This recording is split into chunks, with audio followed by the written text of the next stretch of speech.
Do you remember our passage last week? Jesus had sent out the disciples to the towns of Israel with instructions to cast out demons and cure diseases. We noted that the passage came not long after Jesus had first called the disciples to follow him. We wondered how they might have felt and how prepared they were.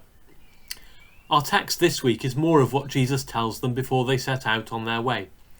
If you thought last week sounded daunting, we've lots more now.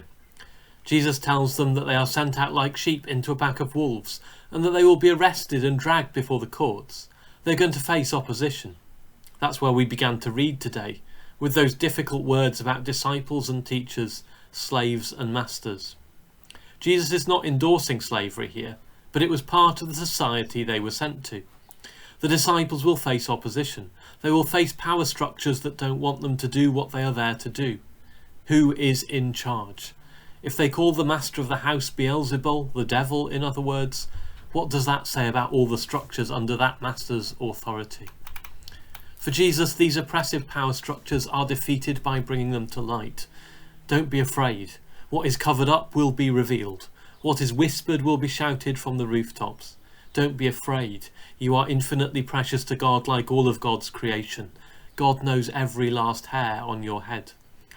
It feels to me like a lot of this is very current. The Black Lives Matter movement challenges us to think about how power is and has been used in our society and around the world. Things that had not been spoken of have been loudly shouted. Things that had been hidden have been brought to light.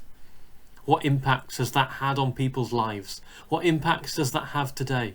Who is really in charge? And we come to that question as people who are infinitely loved by God. God sees us. God knows us. There is no one whose life is not precious in God's sight. But if we are to go to this world as followers of Jesus, we know that we will face challenges. Life will not be easy. We know that we will face opposition. It may come from all kinds of directions, perhaps even our own families sometimes. We need to be able to answer for ourselves the question, who is in charge?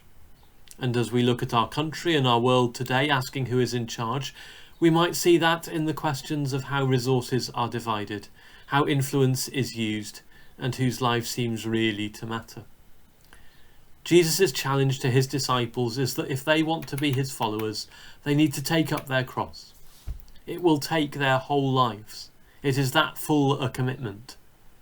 If you're coming, he says, you've got to be all in. For us then, as we finish a term, as some of you finish your courses and look towards graduation, we might be asking questions about what we do next, what life is about, and what is important to us. What will we put first in our lives? What costs might we accept in order to do that? What are we committed to? Jesus calls us as people dearly loved by God, no matter what, and calls us to put his way above all in our life. That means to be governed by love of God and love of our neighbour, no matter what. Jesus calls us to follow, every one of us, with every last fibre of our being. Amen.